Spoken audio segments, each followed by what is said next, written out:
सो hello dear students, class 11 का dimensional analysis में uses of dimensions पढ़ने वाले हैं हम लोग। और इसमें एक आज बहुत इंपॉर्टेंट चीज बताने वाला हूं।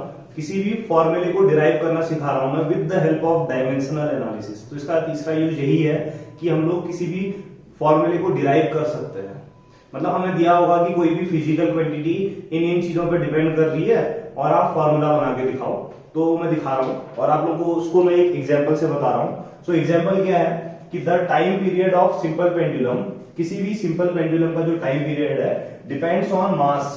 उस सिंपल पेंडुलम के बॉब मतलब जो उसमें रस्सी में बंधा होता है, जो लटक रहा होता है, उस बॉब के मास पे डिपेंड कर रहा है। उस सिंपल पेंडुलम की लेंथ, मतलब स्प्रिंग जो होती है जिस धागे से बंधा होता है, उसकी लेंथ पे डिपेंड कर रहा है। Acceleration due to gravity small g पे डिपेंड कर रहा है। तो टाइम पीरियड का फॉर्मूला बताओ बोल रहा है। तो इस क्वेश्चन में अगर हम सॉल्यूशन में जाए तो ऐसा कुछ दिया है कि टाइम पीरियड को बच्चों कैपिटल टी से दिखाते हैं। तो टाइम पीरियड किस पे डिपेंड कर रहा है बोला है, सिंपल पेंडुलम के मास पे डिपेंड कर रहा है। तो टी डायरेक्टली प्रोपोर्शनल टू मैंने ले लिया एम, ठीक है, मास पे डिपेंड कर रहा है। मुझे क्या पता कि मास की कितनी पावर पे डिपेंड कर रहा है, ये नहीं पता। तो मैंने मास बोला, सपोज दैट जो सिंपल पेंडुलम का टाइम पीरियड है मास की ए पावर पे डिपेंड कर रहा है। ऐसा दूसरी चीज लेंथ पे डिपेंड कर रहा है बोला है स्प्रिंग की।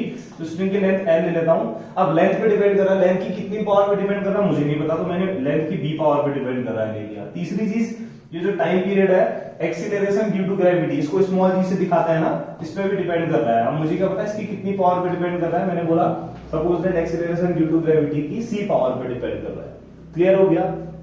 कभी भी प्रोपोर्शनैलिटी का साइन हटता है बच्चों, एक कांस्टेंट आता है, तो यहां पे भी एक कांस्टेंट आएगा k।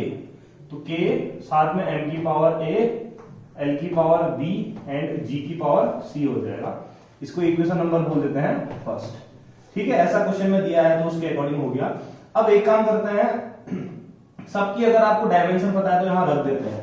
चलो मैं लिख देता हूं फिर सबसे पहले यहां पर रखो कि जो टाइम पीरियड t है इसकी डायमेंशन होती है कैपिटल T, k कांस्टेंट है इसकी डायमेंशन कुछ नहीं होगी, m मास है, मास की dimension capital M, l length है, लेंथ की dimension capital L, small g acceleration due to gravity की डायमेंशन वही होती है जो एक्सीलरेशन की होती है L t माइनस, ठीक है। तो एक काम करते हैं इक्वेशन 1 में रख लेते हैं फिर सबकी dimension. Now equation 1 becomes, formula निकालने वाला हूं देखना मैं, ठीक है। टाइम पीरियड का बोला है सिर्फ इन चीजों पे डिपेंड करता है। तो इक्वेशन 1 में रखता हूं, तो t की जगह t रख दिया।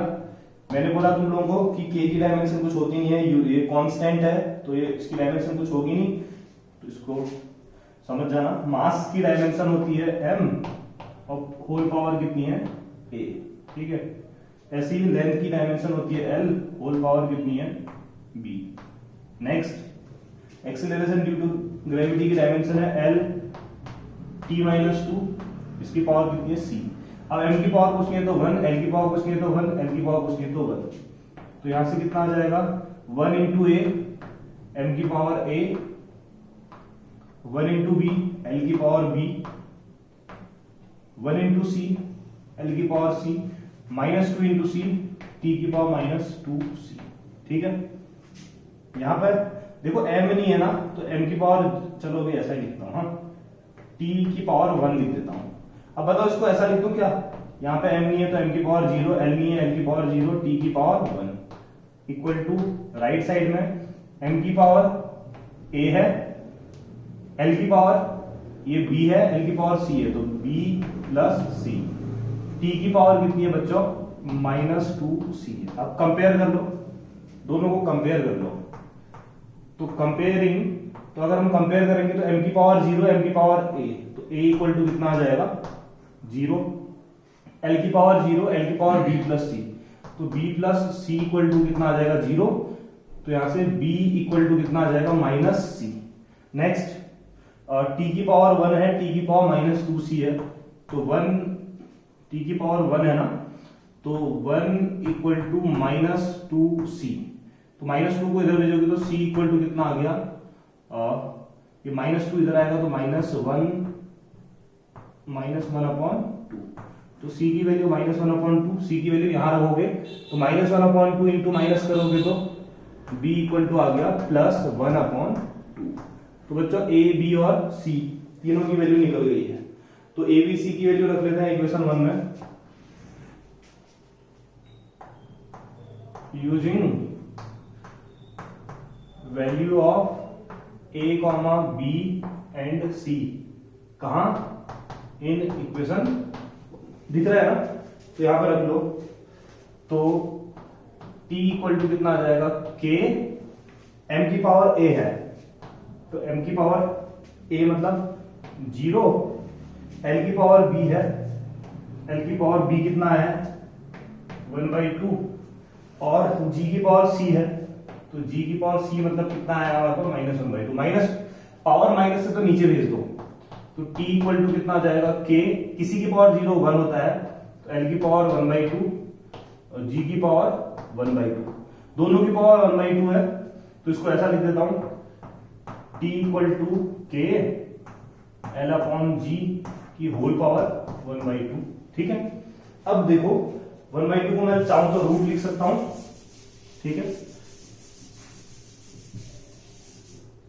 तो कितना आ जाएगा, यह आ जाएगा t equal to k root l upon g, ठीक हो गया। अब जो k कांस्टेंट है इसकी वैल्यू कभी भी डायमेंशनल एनालिसिस से पता नहीं कर सकते, तो डायमेंशनल एनालिसिस की एक लिमिट है कि जो कांस्टेंट है, कांस्टेंट की वैल्यू हम डायमेंशनल एनालिसिस से पता नहीं कर सकते।